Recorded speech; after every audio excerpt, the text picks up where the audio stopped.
हमारा यही कहना है कि हमारी मांगे माननी जाए, हमारे को एमएसपी दी जाए। जो जिम्मेदार की एमएसपी मांग हमारी भी है, तो हमारी जो पेंशन की एमएसपी बनती है वो पूरी दी जाए। ये सरकार से मांग इसमें भी कोई दो राय नहीं थी कि हमारे सेंट्रल गवर्नमेंट एम्प्लॉय जितने भी थे बद इच्छा 2019 में और 2014 में सरकार को समर्थन दिया।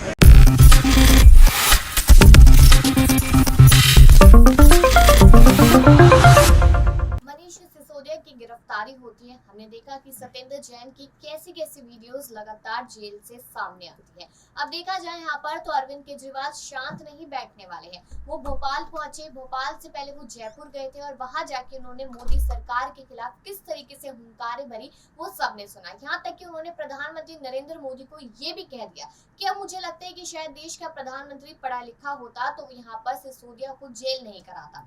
अब साथ ही साथ यहाँ पर देखा जाए तो अभी 6 जगह पे चुनाव बाकी है, फिर लोकसभा के चुनाव भी है और यहाँ पर पूरे तरीके से मेहनत करते नजर आ रहे हैं अरविंद केजरीवाल। जिस तरीके से उनका खुद कहना है, उनका कहना है कि दिल्ली मॉडल सबने देखा, वही दिल्ली मॉडल जहाँ पर कहीं ना कहीं सड़कों पर कूड़ा पड़ा रहता है, सड़कें टूटी नजर आती है, आए दिन दुर्घटना होती है, उसी दिल्ली मॉडल की उन्होंने बात की। पंजाब मॉडल की बात की, वही पंजाब मॉडल जहाँ पर कुछ गुंडे बाहर आके धमकियां देते हैं जनता को और सरकार को भी धमकी देते हैं, जान से मारने की धमकी देते हैं, उस मॉडल की उन्होंने बात की। अब बारी आ जाए गुजरात की, तो गुजरात में 4 सीटों पर ही सिमटती नजर आई आम आदमी पार्टी, लेकिन उनके लिए बड़ी बात थी। हिमाचल में 0 पर नजर आई आम आदमी पार्टी, लेकिन अब बारी राजस्थान, मध्य प्रदेश, कर्नाटक और बाकी जगहों की है। अब आज हम आपको एक खास रिपोर्ट भी दिखाएंगे जिसमें हमने यहाँ पर जनता से राय ली और मेरे साथ कपिल भी है। और कपिल, हमने लगातार देखा है कि किस तरीके से जनता जो है वो पीएम मोदी के खिलाफ भी नजर आती है और पीएम मोदी के साथ भी नजर आती है, लेकिन अभी नजर आ रहा है कि 2024 तो कहीं ना कहीं बीजेपी का होने वाला है। लेकिन जब हमने जनता से बात की तो यहाँ पर सिसोदिया का मुद्दा उठाया, उद्धव का मुद्दा उठाया गया और यहाँ पर कहा गया है कि पीएम मोदी को इस्तीफा दे देना चाहिए तो वो ज्यादा बेहतर रहेगा देश के लिए। तो इस चीज को आप किस नजर से देखते हैं कि कौन सी ऐसी बड़ी वजह है कि लोग इतने परेशान हो गए कि नरेंद्र मोदी जिनको जिताया था आज उनसे इस्तीफा मांग रहे हैं? देखिए, सब लोग जो है वो डेमोक्रेटिक भारत में रहते हैं, यानी कि लोकतंत्र है और उन्हें अपनी बात रखने का हक है। जितनी हम रिपोर्ट्स करते हैं, जहां जहां पर भी जाते हैं, कई जगह पर लोग ये कहते हुए नजर आते हैं कि पीएम मोदी जो है वो न सिर्फ जो 10 सालों का उनका कार्यकाल पूरा होने वाला है इसमें प्रधानमंत्री रहे, बल्कि आने वाले 10 सालों में और प्रधानमंत्री रह सकते हैं। तो कुछ लोग ये भी कह रहे हैं कि भाई महंगाई है, बेरोजगारी है, तमाम ऐसे मुद्दे हैं जिनको लेकर इस्तीफा दे देना चाहिए। तो जनता की राय है, आखिर 2024 में जाकर ही पता चल पाएगा कि वाकई में पीएम मोदी को इस्तीफा देना पड़ जाएगा या फिर एक बार फिर वो अगर सत्ता में आते हैं तो फिर विपक्ष का वो क्या हाल करेंगे, जिस तरीके से लगातार क्षेत्रीय पार्टियां खत्म होती नजर आ रही हैं। यहाँ पर अगर ये भी देखा जाए कि मनीष सिसोदिया की गिरफ्तारी होती है और यहाँ पर सत्येंद्र जैन की वीडियोस वायरल होती है, उनकी भी गिरफ्तारी, ईडी सीबीआई का शिकंजा यहाँ पर देखने को मिला आम आदमी पार्टी पर। अब उसको लेकर केजरीवाल कहते नजर आए कि सब सोची समझी साजिश थी और मोदी सरकार यहाँ पर हम लोगों से डर गई है क्योंकि जनता हमारा साथ दे रही है। तो क्या आपको ये लगता है कि यहाँ पर जनता आने वाले समय की जो बाकी 6 राज्यों के चुनाव है वहां पर भी, जिसमें से 3 जगहों पे तो पक्का है कि अरविंद केजरीवाल उठेंगे, इसमें मध्य प्रदेश है, सिंधिया उनके सामने होंगे, राजस्थान है जहां पर मोदी खुद उनके सामने होंगे और यहाँ पर तीसरा राज्य है कर्नाटक, देखा जाए तो यहाँ पर भी बीजेपी उनके पूरी तरीके से सामने होगी, तो वहां पर टक्कर दे पाएंगे सरकार को, ये माना जा सकता है?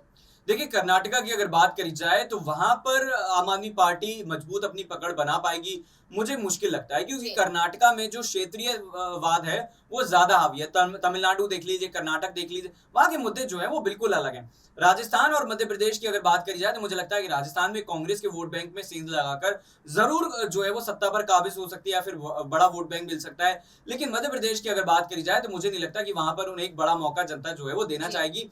हालांकि आपने अरविंद केजरीवाल को लेकर जिस तरीके से पूछा, वो ईमानदारी का सर्टिफिकेट जो है वो तमाम विपक्षी दलों को बांटते हैं, केंद्र में बैठी बीजेपी को बांटते हैं, लेकिन वो ये भूल जाते हैं कि उनके नेताओं के ऊपर भी तमाम तरह के जो केस हैं वो चल रहे हैं। और ऐसा नहीं है कि वो बीजेपी ने डर कर या फिर फर्जीवाड़े में जो केस दर्ज किए हैं, बल्कि कहीं ना कहीं जो तमाम घोटाले किए गए थे वही अब सामने आया। शुक्रिया कपिल आपका। तो कहीं ना कहीं हम उम्मीद करेंगे आपसे कि यहाँ पर जो कपिल ने कहा उस बात को आप लोग समझ रहे होंगे। साथ ही साथ जो जनता की यहाँ पर राय है अरविंद केजरीवाल को लेकर कि उन्हें पीएम बनना चाहिए, यहाँ पर मोदी सरकार को इस्तीफा दे देना चाहिए, हमारे साथ धोखेबाजी जालसाजी की गई है, तो खास रिपोर्ट के लिए लगातार हमारे साथ बने रहिएगा और उसके बाद अपनी राय जरूर दीजिएगा कि अब की बात 2024 में किसकी सरकार।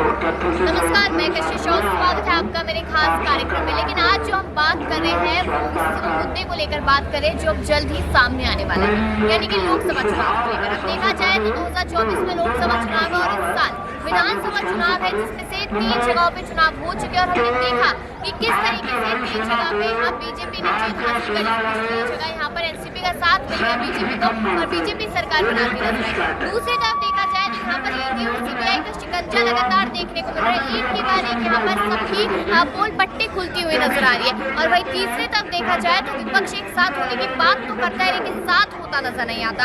अब उसी के चलते यहाँ पर हम जंतर मंतर पे मौजूद है, जिसको यहाँ पर राष्ट्रीय धरना प्रदर्शन का स्थल भी कहा जाता है। अब यहाँ पर मैं आपको बता दूं कि कपिल सिब्बल का बोर्ड भी लगा हुआ है, उन्होंने साफ कहा है कि इंसाफ में सिपाही और यहाँ पर लिखा है कि कल का भारत सबका भारत। ये बात इसलिए कही गई है क्योंकि कोई और नेता तो सामने नहीं आ रहा कि क्या करना है और क्या नहीं करना, विपक्ष को एक साथ किस तरीके से करना है और यहाँ पर कौन सी सरकार सत्ता में आएगी, ये सवाल बना हुआ है। लेकिन यहाँ कपिल सिब्बल ने शुरुआत की ताकि पूरा का पूरा विपक्ष के साथ होता हुआ नजर आए। लेकिन अब देखा जाए यहाँ पर तमाम तरीके के सवाल है। अब यहाँ पर हम पहुंचे तो एक और मुद्दा हमें मिला, यहाँ पर वन पेंशन का मुद्दा हमें मिला है कि एक पूरा होता नजर आ रहा है। सहयोगी भी है, उनसे भी सवाल करेंगे यहाँ पर कि आखिरकार जो मुद्दे लगातार उठ रहे हैं यहाँ पर केंद्र सरकार के खिलाफ, उसको लेकर क्या कुछ किया जा रहा है। तो आपका नाम क्या है? देखा जाए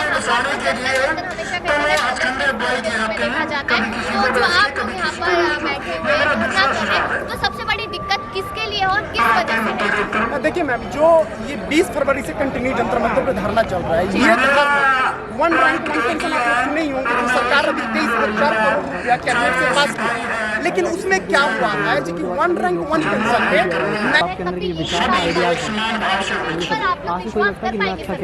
देखिए ये आपके साथ मैं एग्री करता हूँ। 2019 में सरकार ने सेनाओं को आगे करने के लिए इसमें कोई दो शक नहीं, और इसमें भी कोई दो राय नहीं है कि हमारे सेंट्रल गवर्नमेंट एम्प्लॉय जितने भी थे बढ़ चढ़ के 2019 में और 2014 में सरकार को समर्थन दिया। लेकिन हुआ क्या, जो ये सरकार जो है पूरा के पूरा अवसरवादी सरकार है, ये उन लोगों को सिर्फ सपोर्ट करते हैं जिनको लगता है कि इनसे हमारे संख्या बल मिल जाएगा और जिनसे हमारे वोट बैंक मिल जाएगा, बस उनके फेवर में काम कर देते हैं और बाकी को साइड करते हैं। उनको पता है कि किनको करना, यही रीजन है क्योंकि आने वाले अगर हमारी मांगों को पूरा नहीं करेंगे तो 2024 में हमें सोचना पड़ेगा। हमारे साथ यहाँ पर कुछ लोग और मौजूद हैं, उनसे भी बात करेंगे। आपका यहाँ पर देखा जाए तो बहुत सारे हैं और चुनाव भी नजदीक है यहाँ पर, और सरकार कहीं ना कहीं जनता को बेवकूफ बनाने का काम कर रही है और उस बात को समझ रहे हैं। लेकिन अगर सरकार की ही बात की जाए तो दिल्ली में तो आम आदमी पार्टी की सरकार है और यूपी में यहाँ पर भाजपा की सरकार है। अब जिस तरीके से आपके साथ जो वादे किए गए थे पूरा नहीं कर पाई सरकार, लेकिन सरकार की मौका पूरी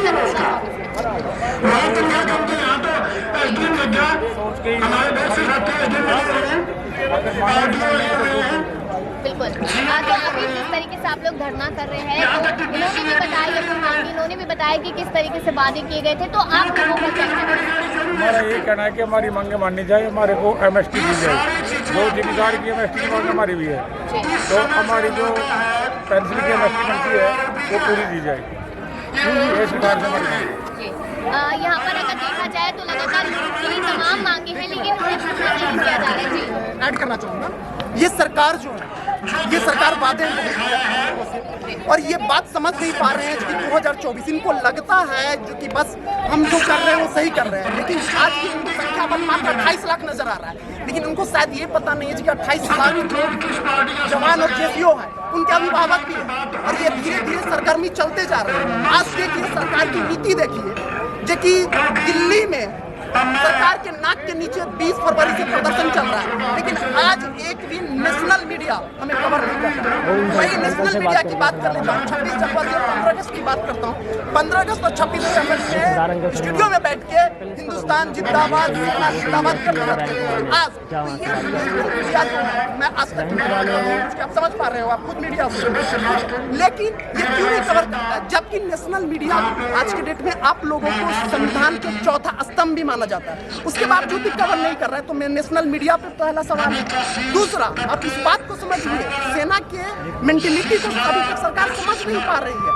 इस मेंटेलिटी को नहीं समझेंगे तो साहब लोग तो बुजुर्ग है यंग हम लोग हैं। आप सोचिए मेरा एज क्या है, 33 साल एज है। 33 साल के एज में कोई बंदा आर्मी को छोड़ के बाहर आता है, क्यों आता है? क्योंकि कहीं ना कहीं करप्शन अंदर चल रहा है, ठीक है। अब 33 साल के एज में वहाँ 60,000-70,000 की जॉब को छोड़ के अगर 30,000 25,000 की जॉब करने में मजबूर है, तो सरकार को इस बात को सोचना चाहिए। आज साहब लोग एमएसपी की डिमांड उठा रहे थे। एमएसपी क्या था जी? यूरोपियन कंट्री की तरफ से हिंदुस्तान के सेना को दिया गया था, लेकिन एमएसपी में भी भेदभाव किया गया। एमएसपी में भेदभाव किया गया। इवन जो एनएमएस होते हैं, एलएमएस होते हैं, जो कि लेडीज होते हैं, जो कि फॉरवर्ड लोकेशन में नहीं जाते हैं, नर्स होते हैं, उनको 10,500 जो मिलिट्री का सर्विस दिया गया। जवान और जवानों को 5,000 कुछ दिया गया। यहाँ पर कुछ और सवाल ले लेते हैं। अगर देखा जाए ऐसे मत कर अंकल, अंकल क्या है? तैयार होगी नहीं होगी या फिर कान बंद करके इसी तरीके से बैठ गए। साथ में आज जी कभी चीज के ऊपर हम भाषण में आपके साथ में खड़े मिलेंगे जब भी आप लोग हमें आवाज दोगे। कार्य को पूरा जिस प्रकार से आज आप लोगों ने हमारे साथ में बढ़ चढ़ कर साथ लिया, इस चीज के लिए भी मैं आप सभी का तहे दिल से धन्यवाद करता हूँ। दूसरी बात एक है, अभी हमारे एक साथी ने भी बताया, एक देसी का होता है ना, अगर जो अपने का रास्ता नहीं जाना उसका वो रास्ता पूछना किस लिए है, उस रास्ते को किस लिए वो करना है। भाई जिसने हमारे साथ में कर दिया, कुछ भी किया, अच्छा किया बुरा किया, उनका नाम ही किस लिए हमने लेना है।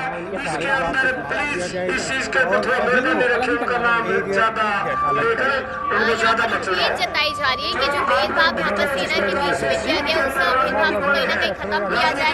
साथ ही साथ अगर देखा जाए यहाँ पर तो जिस तरीके से हमने सिसोदिया को लेकर बात की, कपिल सिब्बल को लेकर बात की, अरविंद केजरीवाल को लेकर बात की, तो लोगों को यही मानना है कि यहाँ पर सिर्फ और सिर्फ बीजेपी चाहती है कि जितनी भी पार्टी उन्हें कमजोर कर दिया जाए और जो मुद्दे यहाँ पर जो लगातार उठ रहे हैं धरने से उनको यहाँ पर बंद कर दिया जाए और ठंडे बस्ते में डाल दिया जाए। अब आपको क्या लगता है यहाँ पर कि क्या अब सरकार तक आवाज पहुंचेगी, सरकार कोई बड़ा कदम उठाएगी या अभी भी शांत बैठ जाएगी? इस पर अपनी राय जरूर दीजिएगा और बात